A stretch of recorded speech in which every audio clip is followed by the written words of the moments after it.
Hi everyone, this is Kristen Deer speaking with DJ Tina T. Welcome. So I hear that you'll be involved with the VH1 reality series Master of the Mix. How will you Yes, be it involved? actually premieres on Monday, April 1st at 10 p.m. Yeah, how will you be involved with that? I'm going to be a contestant on the show. Oh, okay. So is the first episode like auditions? The first episode, you're going to see a ton of DJs, and I can't really, give away too much. So, um, yeah, all I can say is it's really cutthroat on the first day, and it's definitely worth tuning into because it's crazy. Okay, so you can't even tell us whether you made it past the auditions, but I hope so. Yeah, fingers crossed. That's pretty Is much that all a I can live? say. I'm sorry, what? They will. I did you ask if it's going to be online? Oh, I was asking if it's going to be a live competition or is the whole thing filmed ahead of time? We're done filming. Okay, so so you already know everything that happens. No, I don't know everything. I mean, I watch it for the first time when everyone else watches it. So, Okay, there's a lot of things that I'm gonna see, right. maybe things that people said, maybe things that happened. Right. It'll be my first, and I don't know. I have no control over editing, just a lot of things. So I'm actually pretty nervous and anxious to watch it for the first time along with everyone else on Monday night. Yeah. Were there any like shocking or special moments so far that you can share with us at all? I Anything that can't shocked share any, you? but there's definitely a lot of very shocking, stressful. It was like the most intense experience ever had in my entire DJ career. I can say that. Oh, wow. Yeah. That's probably saying something. So, and I hear you'll have a live Twitter chat right after the show. Yes, even during the show, we're gonna be, or I'll just be tweeting back to people using the hashtag Master of the Mix, or people can hashtag or at reply me at DJ Tina T, and I'm gonna try and just involve people and reply to questions and keep in touch with everyone as much as I can while I'm watching. Okay, is that going to be like Pacific time or Eastern or both? It's both. It still confuses me, but I guess the season premiere is 10 p.m. 9 p.m. Central. So it's 10 Okay. p.m. on the East Coast, 10 p.m. on the West Coast, 9 p.m. Central. Okay, and so then it Then, ends at 11, which is like 2 a.m. Eastern time. and then after the season premiere, it moves to 12 a.m. every Monday night. Oh, wow. Okay. Yeah. So just the season premieres at 10, and then after that, it'll be on all season every week at midnight. Okay. Well, seeing how it premieres on April Fool's Day, will there be any pranking involved? I have no idea. Depends on what they do. It'll, yeah, exactly. I have no idea. Okay. Um, so, what are some of the other projects that you're currently involved with?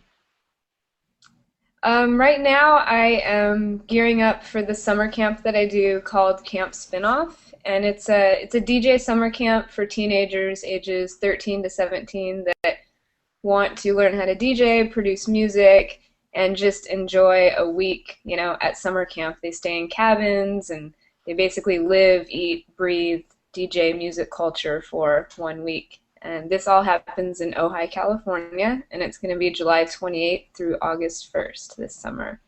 So, putting together all the details for that, and I'm working on a t-shirt collaboration with a clothing company called Acrylic Clothing.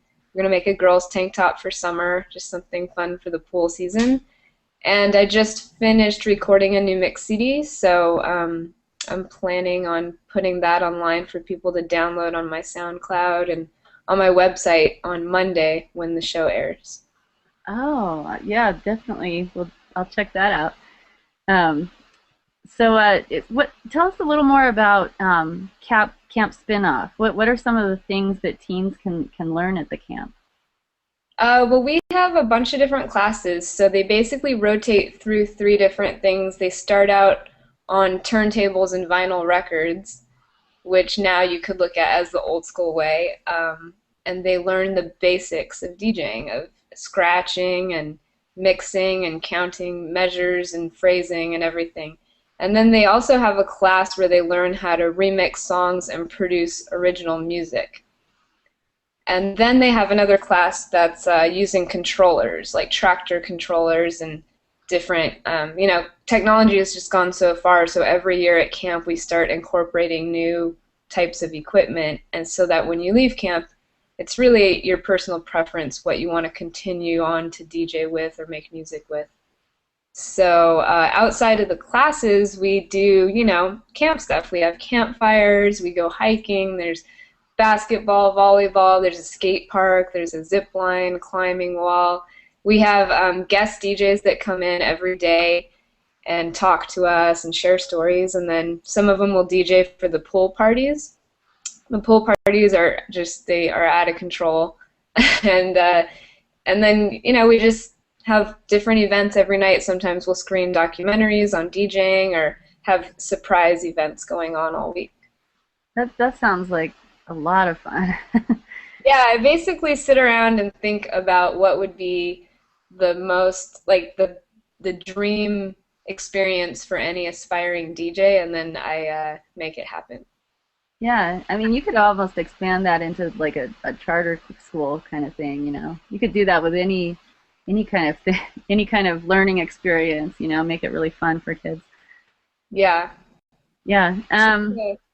I think the adults have just as much fun as the kids. All the camp counselors are working professional DJs, and it's fun for them to take a week out of their schedule to go to summer camp, and just still be involved with what they love, but be in this completely different environment, and be able to be around these kids that have they're basically where we were at when we first started.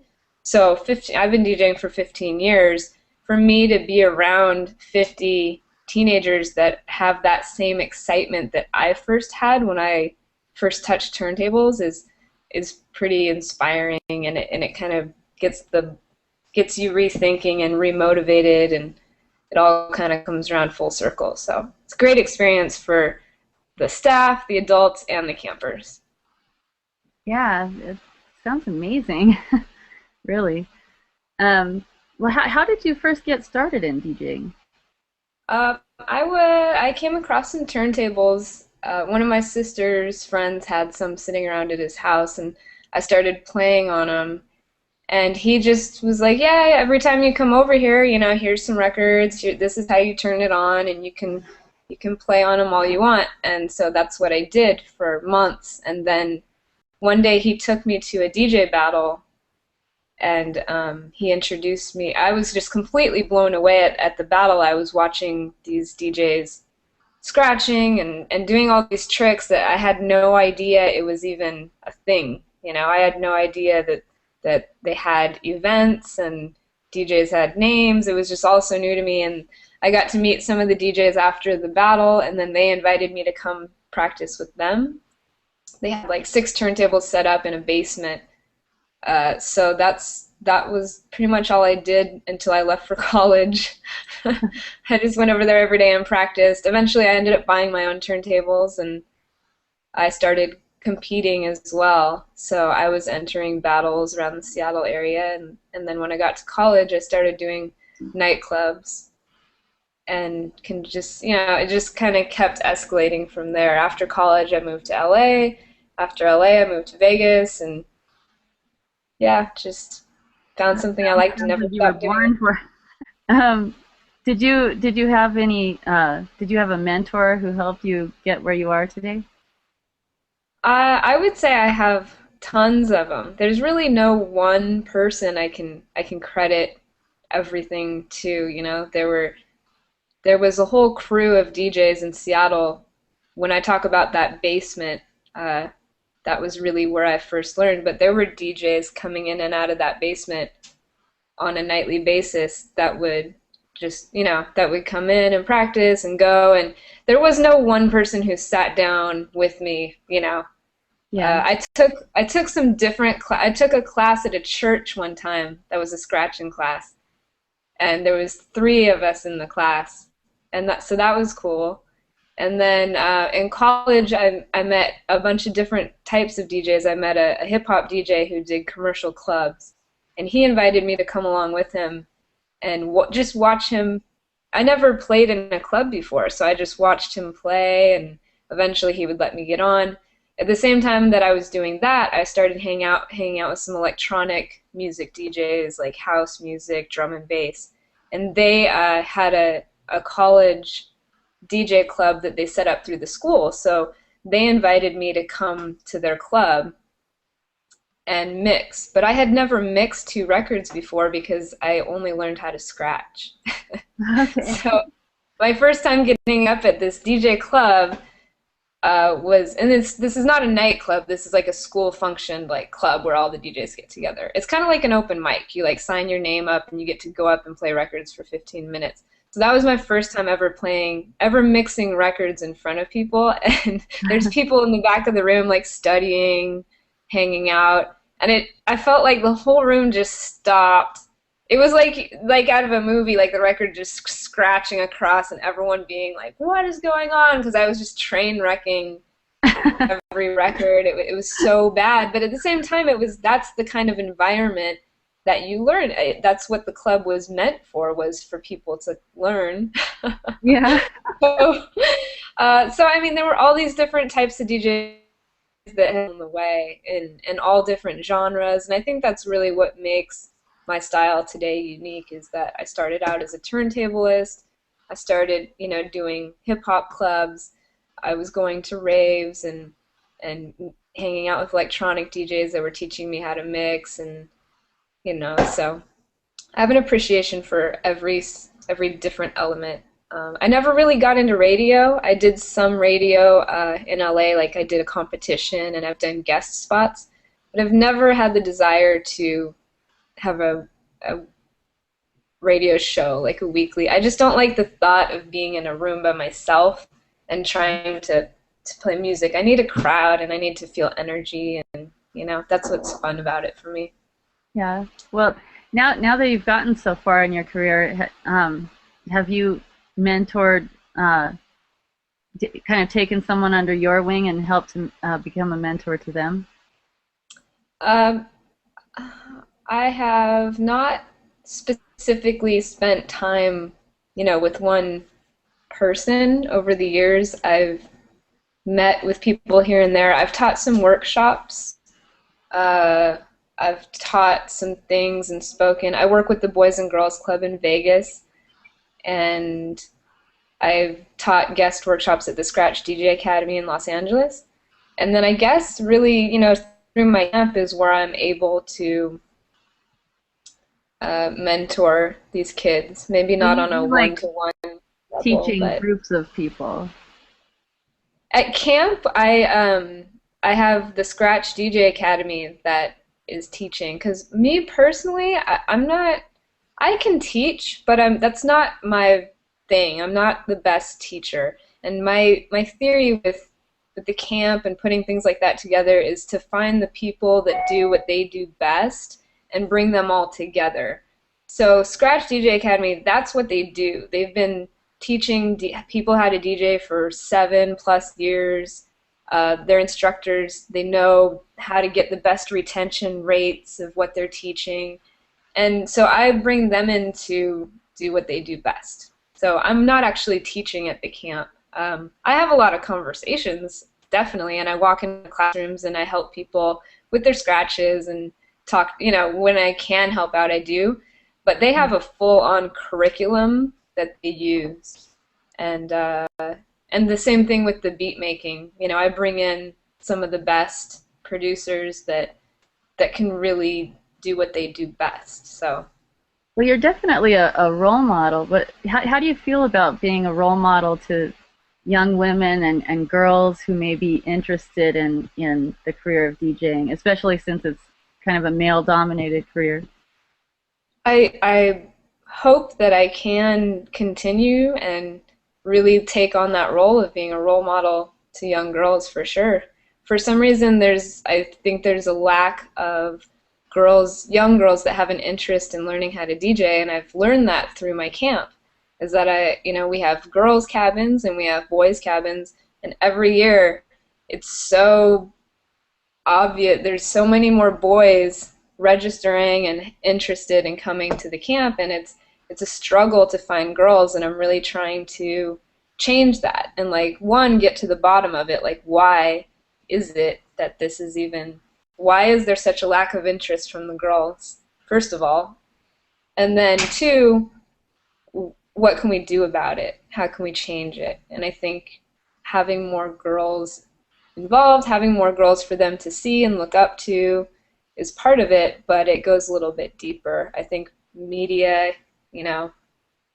does some things to girls' minds when they're teenagers. Yeah. It makes them a little bit intimidated, and when DJing is definitely a vulnerable thing when you're putting yourself out there to make mistakes and you're around boys and you're young, it's a vulnerable state to put yourself in. So one of the other projects I'm working on is an all-girl workshop, DJ workshop at the Boys and Girls Club. It's almost kind of like my human experiment as far as getting to the root of why this is going on, because I've never been a fan of having all-girl things, because I just feel like girls and guys, we need to be shown doing things together. The more that you separate us, the more it's just going to make it worse, Same thing with race. You don't want to separate people by race, and you want to bring everyone together. So that's always been my theory, but now I'm realizing with girls and getting them involved in DJing that in order to get them comfortable at that age, we might have to do a workshop where it is all girls and where they do feel comfortable once they can get in and get their confidence up, and then, So I don't know, we haven't started it yet. I'm going to do that in May and see if that'll make a difference, and then, go from there. It seems like some of that may be sort of unconscious as well. Boys and girls are kind of taught differently even by their parents without the parents even realizing they're doing it, Yeah, definitely. And the thing is once I figure it out for DJing and how to combat it, it'll apply to any male-dominated industry.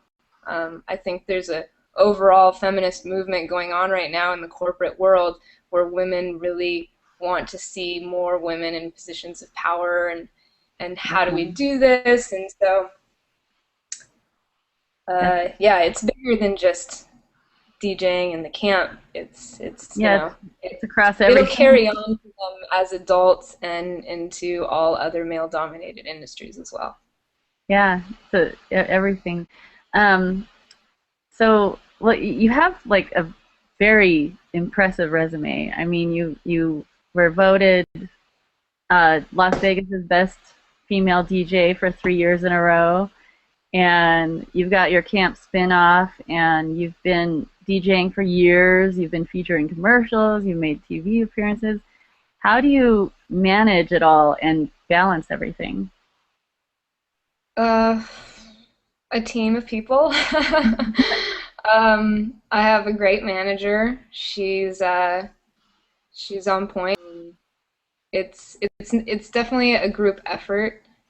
I learned that a while ago, that it's about delegating. You can only do so much by yourself, and so as much as people are resistant to hire on more people or spend the extra money, I think it's completely worth it, because the only way that I can allow myself physically, realistically, to free up time in my day to work on Camp Spinoff and work on new projects is if I dump some of the work onto other people. You'll never grow if you keep trying to do it all yourself. So right. That's my strategy.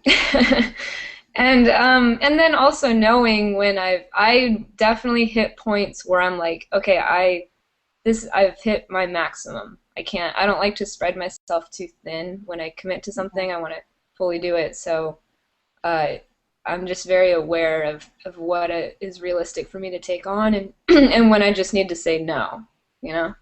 Yeah. Which venture takes up the most of your time? Camp spinoff. Yeah. Camp spinoff for sure. Well, camp spinoff because there's always more to be done.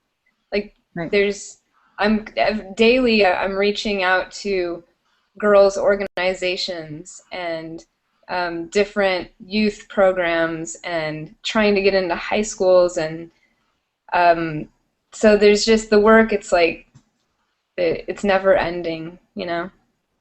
Yeah. But at the same time, I it doesn't feel like it's something that I wake up and I'm excited to work on. It's not like, oh, I hate this. You know what I mean? It's something I really enjoy doing and I get excited about it. So that's Is the that goal. your favorite? Is that your favorite project right now? Yeah, definitely. And the best part about it is I work on it all year long. There's like right about this time things pick up because kids are registering and things start getting crazy. But throughout the year I work on it. I meet DJs, I ask them to come as a guest, or I try and get sponsors from different companies. But the best part is really knowing that all your work throughout the year, when you get to camp, it just all pays off, you know. Everyone has a good time, and it just gets almost like emotional on the last day of camp because you know you've put so much into it, uh, and then you're like so bummed out that it's the last day of camp. Do you have any interests that don't involve DJing? Yeah, I have some random things. I like to do cake decorating. I like to make balloon art. Balloon I art? have I have a 68 Volkswagen Bug that I bought when I was a teenager and I've restored it. I was in auto shop in high school for 2 years and then I worked in an auto body shop. So this car is like my baby that, you know, I've been working on forever and so it's in Vegas, so sometimes I'll take it out cruising and it's a classic car, so I really like to join a car club or take it to some shows and start getting into that world. I love documentaries. Recently, I mean, I'm like obsessed with documentaries, and just the other day I watched best documentary I've ever seen, by the way. It's called Searching for Sugar Man. Searching for Sugar Man? Yes, Searching for Sugar Man. I won't even tell you anything about it. I'm just gonna say I am obsessed with documentaries, and this is the best one I have ever seen. I'll have to check that out. Yeah, So, it's amazing.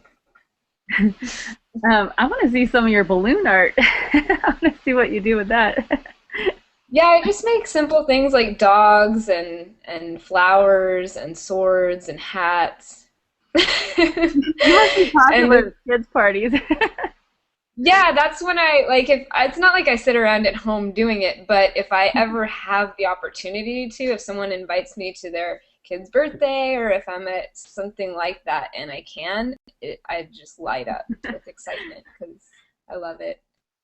I was a snowboarder for a long time. I don't really get to go more than like twice a year now, but something I love. Um, yeah, I And guess there isn't much room for things that because I get to do what I love for a living. I just consume all my time pretty much with that. I mean, it's yeah, especially with you have so much going on. I've heard that you have a college degree in marketing. Is that right? Yeah, I went to Washington State University and got my degree in marketing.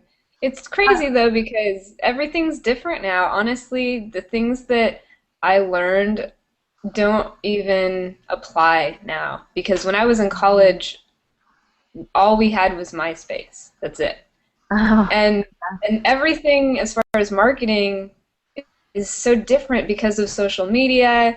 Everything's online. People want information like immediately and so I look at marketing like I mean, my new assistant, he's still in high school right now, and he wants to go to college for marketing.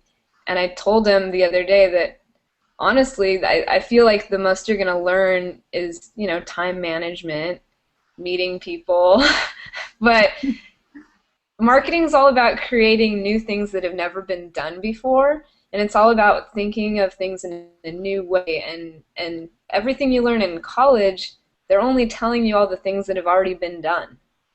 Well, do you think it might have helped you in some sort of subconscious way to be useful in your career at all? Oh yeah, it definitely. There's certain classes. I took an entertainment marketing or a music marketing class that changed my life because that Ah. was my first year of college, and I was still playing the violin because I played the violin from fifth grade all the way until I got to college, and I decided to quit playing the violin.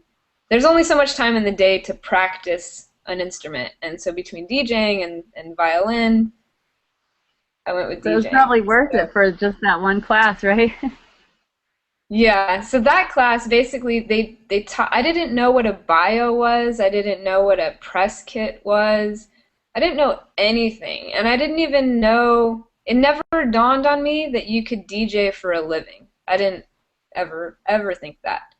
So the teacher, his name was Horace Young, best teacher ever, and he you know, our final for the whole class was to create a press kit that had a demo CD, a business card, a bio, you know, your tech writer, just everything. And then after that class, I basically in my mind thought, you know what? I can use my marketing degree to market myself as a DJ. That was when it dawned on me. And so from that class moving forward, I kind of just started applying everything about marketing to myself and looking at myself as a product and as a brand. So Well, I that did was learn that in definitely, college. yeah, that was Yeah. definitely helpful then. Yeah, you learn, I mean, when they talk about focus groups and they talk about demographics of, you know, targeting a man in his 30, if you have this product, you want to target this person, like all those things you learn for sure. So it's a good basic to have the basics down. But it's some people I think just naturally think that way as well. It's like you either get it or you don't. Kind of the same thing with social media. Like some people, you either get it or you don't. Yeah. Okay, so one last thing. I noticed a blog post on your site about the 2012 zombie run in Denver. Did you actually run in that? I did. I did cheat. I'll admit it. I cheated, but I was either gonna cheat or die. So I couldn't breathe, and Oh no. it was it was. I tried to train. Well, what even sparked? Oh, I was sitting around in Mexico at this surf summit, and someone brought up a zombie run, and then we started pulling up YouTube videos, and I was like, "This is amazing!" So then I was like, "I have to do it. This is like on my bucket list, you know." And Yeah. then I did it in Colorado, and I dragged along my assistant and my sister, and I started training. I started running. I hate running, actually. It's like torture to me. But I started running at the gym. I got a gym membership just so I could go run the track every day. And I was feeling good. Like I had my cardio up, and then we get there, and the elevation in Colorado, you know, you are as soon as it's like on a motocross track that's dust, so dust is coming up, dust is getting in my throat and making me cough, and then the elevation, it was already making it hard to breathe, and this was before we even started the run. Oh So wow. as soon as we go through the gates, we're like climbing under barbed wire and climbing up mud walls, and Did they no have the amount of, electrocution room? did they have what? The electrocution room? Oh yeah, they shock you with electricity. And Did what I you get realized, shocked? I went around that part.